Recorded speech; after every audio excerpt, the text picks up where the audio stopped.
On certain rounds in a Magic Chess Go game, players are given two cards bearing unique bonuses to pick from. These cards, called Go-Go cards, are divided by rarity into blue, purple and orange cards, similar to how 3 gold, 4 gold and 5 gold heroes can also be referred to as blue, purple and orange heroes respectively. A total of 3 cards can be obtained in a game on Stage 1 Round 2, Stage 2 Round 3 and Stage 3 Round 3. The rarity from which the cards are selected is determined at random, but every player picks cards from the same rarity. In some games, the first card may be an orange card followed by a purple and blue card, and in some other games the first 2 cards may be purple and the last will be blue. If you do not like the cards displayed, you can swap out one of the cards for a new card from the same rarity. You can do this twice in each card selection. There are 139 cards, 25 blue cards, 67 purple cards and 47 orange cards in Season 1 of Magic Chess Go-Go, and in this video I will try to divide these cards into different categories to make it easier to analyze their abilities and gain a better understanding of the strategies involved in selecting cards. After studying the cards, I have come up with 9 categories with which to classify the cards. These categories are Commander cards, Blessing cards, Hero cards, EXP cards, Shop cards, Gold cards, Equipment cards, Magic Crystal cards and Battle cards. I will explain each category, the cards that make up each category, and where possible rank the cards based on my experience so far and some theoretical guesses. The first category is the Commander cards. These cards either add buffs directly to the commander or give powerful random rewards. The cards in this category are Rock Solid, which give a 20 HP shield to the commander, Healing Fountain, which recovers 3 HP to the commander each round and gives 6 gold, Last Resort by Papa Roach, which gives a powerful random reward, and Party's Opening, which increases capacity by 1 and gives 3 gold. Healing Fountain is a personal favorite of mine, especially if gotten as the second card. Party's Opening is another good one too. Overall, the commander cards are useful, particularly in the mid game where the lineup has formed and some extra enhancements off the board are necessary. The next category is the Blessing cards. These cards give a specific blessed hero. The cards here give Joy, Masha, Layla, Akai, Dairoth or Martis with a random blessing. As I said in my previous video, these cards are most useful when gotten as the first card, as they can give direction as to which lineup to build and consequently make building the lineup easier as a result of the blessing. The next category is the hero cards. Picking these cards can give you random heroes of different qualities and star levels. Excellent Recruit gives a 2-star 1 gold hero and 3 1-star 2 gold heroes, while Airdrop Command gives a 2 gold hero and a 2-star 3 gold hero. Reinforcement gives 3 4 gold heroes, while Reinforcement Plus gives a 2-star 4 gold hero, similar to Yesterday Once More, which gives the same 4 gold hero at levels 4, 5 and 6. Ally's Call gives a random hero that shares the same synergy as any hero that is upgraded. Of these cards, Yesterday Once More and Reinforcement Plus are the most valuable as they can give 2-star 4 gold heroes, which, like Blessing cards, if gotten early can give direction to your lineup, as all you have to do now is build around the 2-star 4 gold hero. The next category is the EXP cards. These cards affect the commander EXP required for leveling up, either by granting EXP or reducing the cost of upgrading. Jump the Gun and Jump the Gun Plus give 10 and 16 EXP respectively, while the Book of War gives 1 EXP for each win and 3 EXP for defeats. Enlightenment gives 2 XP immediately and 2 EXP at the beginning of each round. Full Throttle reduces the EXP required to increase commander level by 15%, Technological Revolution reduces it by 25%, and Technological Revolution Plus reduces it by 25% and gives 5 EXP.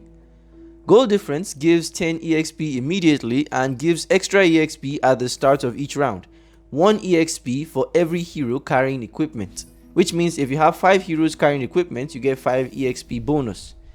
Getting any of these cards can significantly accelerate leveling up the commander, and some like technological revolutions and gold difference can be very good investments if you plan to go to commander level 10.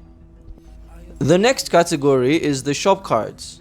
These cards affect refreshing the shop or purchasing heroes.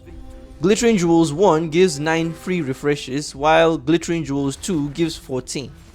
Premium Client 1 gives a 35% chance of getting a free refresh when refreshing the shop, while Premium Client 2 gives a 48% chance. Adequate Stock gives a free refresh at the start of each round, and if you don't use the free refresh, it can stack, making it a good investment. Golden Era gives 5 free refreshes each time the commander level is increased, and Golden Era Plus gives the same 5 but gives 10 free refreshes immediately. Opening Promotion makes the first purchase in a round free, while Fast Promotion gives you 1 free purchase, but that hero will be a 2-star version. These shop cards are going to be your best friend if you plan to get your heroes to 3-star, and depending on how you use them, this process can become very easy. The next category is the gold cards. These give gold basically, though by different mechanisms. Steady Growth 1 gives 2 gold when your commander level is the lowest in the game, while Steady Growth 2 gives 3 gold. Unlimited Expansion 1 and 2 give 3 and 4 gold respectively when upgrading commander level. Payday gives 7 gold immediately and 7 gold each on the next 2 rounds. Satan's Whisper gives 13 gold for every 20 damage received. Territory Agreement gives 53 gold but limits the maximum commander level to 7. The More the Merrier gives 1 gold for every synergy active at the start of a round. Vault Upgrade and Vault Upgrade Plus both increase interest limits to 8 but give 12 and 18 gold respectively immediately. The gold cards have various different ways of giving gold, giving rise to various playstyles and strategies built around their unique funding mechanisms. The next category, the equipment cards, can be divided into 2 subcategories. First, there are the equipment chest cards, which give equipment chests under different conditions. Ocean Treasure gives 1 chest and 2 gold. Equipment Vault gives 2 equipment chests, while Counteraction gives 3 chests when the HP drops below 45. While Unyielding Spirit gives 2 gold per round lost and 1 equipment chest per 5 rounds lost, Coronation gives a chest immediately and 1 chest for every 5 rounds won. And Winner's Mark gives 1 chest for every 30 commander damage dealt, up to 4 chests. Cyclical Support gives 1 chest immediately and 1 chest after every 9 rounds. Apex Weapons gives 4 gold immediately and 2 equipment chests, one at level 8 and the other at level 9. The other subcategory are the equipment item chests. These cards give specific items and certain buffs along with them. The items given are Hazard's Claws, Oracle, Immortality, Winter Crown, Golden Staff and Dominance Ice, and these items get buffed. Hazard's Claws get extra lifesteal, Golden Staff gives more attack speed, Dominance Ice recovers more mana, and so on. The orange cards in this group give 3 items which can be considered a full set of either attack speed, magic damage or tank items. Depending on how significant these items are to your lineup, these cards could be the key to unlocking the true power of your team and achieving victory. The next category is the Magic Crystal cards. Magic Crystals in Magic Chess Go-Go can only be gotten from Go-Go cards or through the Fate Box, and there are 15 of them. Prime Selection gives you 3 Magic Crystals to pick from. The 15 Magic Crystals can also be selected directly in Go-Go cards along with a representative hero for the purple cards or a representative hero and irrelevant item for the orange cards. Magic Crystals make building lineups easy, so it is recommended that you pick a Magic Crystal card whenever you are given the choice, provided it is a relevant Magic Crystal anyway. At this point, there are 47 Go-Go cards left, and they fall under the final category of cards, which are the Battle Buff cards. To make it easier, this category is further subdivided into 10 subcategories to make comparing them easier. The first subcategory is the unique buff cards. The only card here is Pa the Do, which gives 85% hybrid attack to 2 identical heroes deployed and gives you a 2-star copy of a hero that you upgrade to 3-star. Off the top of my head, I can see this card being very useful if you want to play around Ava's Supplication. I got a comment suggesting it could be useful for summoners, and that makes sense considering how the summoner synergy is. The next subcategory is the gold dependent buff cards. The only card here is gold attack, and it gives all heroes 25% hybrid attack if you start the battle with 20 gold. A very simple buff. The next subcategory is the time dependent buff cards. There really is only one time dependent buff card, but there are 3 levels of this card. Thickened Blood is the name, and the first, second and third levels of the card respectively give 20%, 30% and 55% damage increase 10 seconds after a battle starts. This card, especially Thickened Blood 3, can be very dangerous depending on which lineups equip the card. The next subcategory is the rarity dependent buff cards. These cards give different buffs to different heroes based on rarity. 3 Gold Force increases the attack speed of the whole lineup by 7% when the battle begins for every 3 gold hero deployed. Elite Team increases the attack speed of all allied heroes that cost 3 gold or less by 20%. Leaf and Flower increase the attack speed of 4 gold and 5 gold heroes by 10% for every 1 gold or 2 gold hero on the lineup. Depending on how many heroes of different rarities are in the lineup you are playing, these cards can have varying degrees of significance and consequently utility. The next subcategory is the position dependent buff cards. These cards give different buffs to heroes based on where and how they are positioned on the board.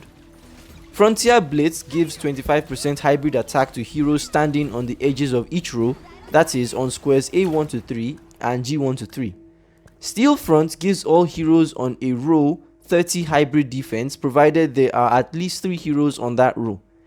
Steel Arrow increases the physical attack of heroes on the last row by 6.5% for every basic attack they use up to 12 times. Cards like this can affect how you position your heroes, so they should be picked with caution unless they align with the lineup you are using, like Steel Arrow, which is the perfect option for marksman lineups. The next subcategory is the synergy dependent buff cards.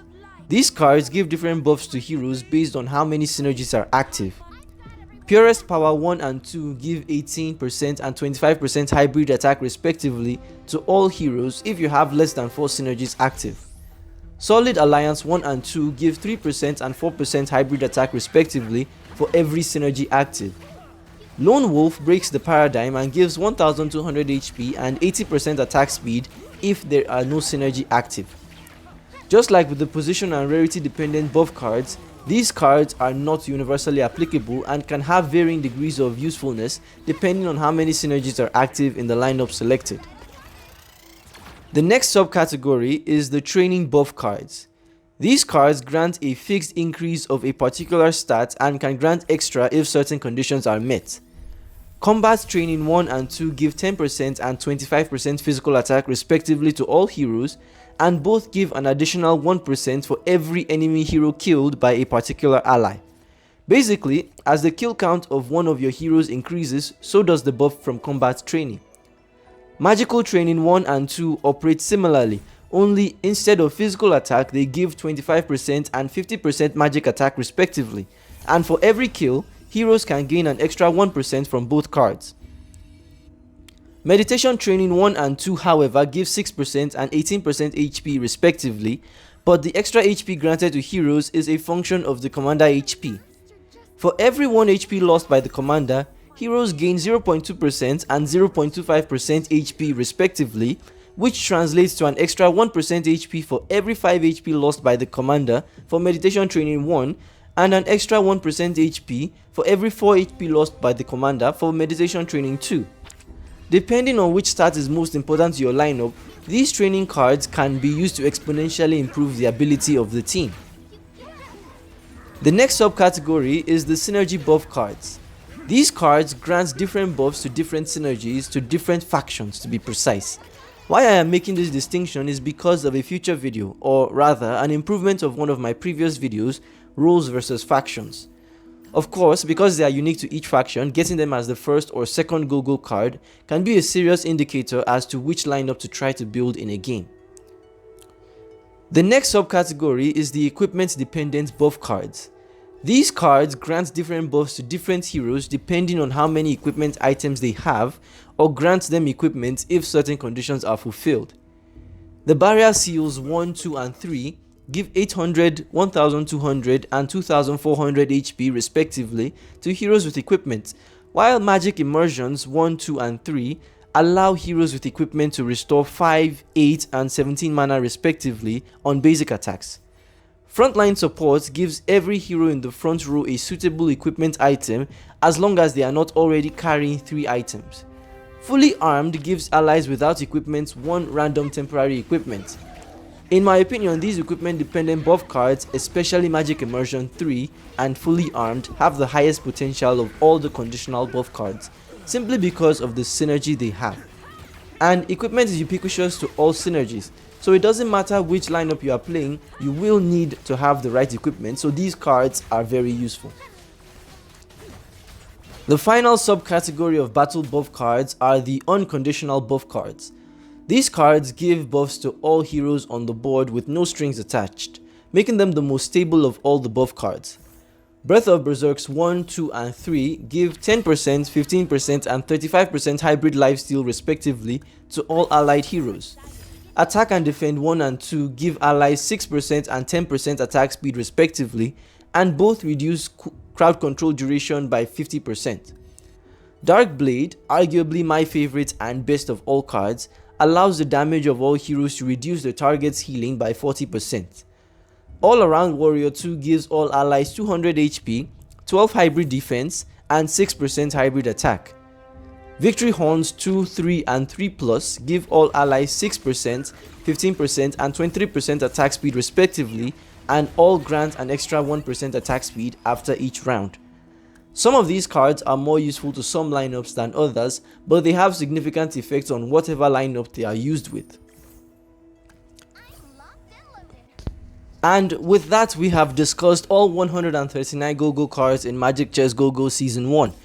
My general observation examining and playing with a few of these cards is that because of their sheer number, it really is not easy to rank all the cards using the same metrics. Each card has a different level of significance depending on which lineup you are playing, and so when deciding on a lineup, it would be important to consider which Go-Go cards would be most integral to the comp early, even if just the general type of card, so that you can find it easier to choose in the card selection stages. Thank you for watching this video. Leave a like, leave a comment, subscribe to the channel if you are new, and I'll see you guys next time. Bye bye.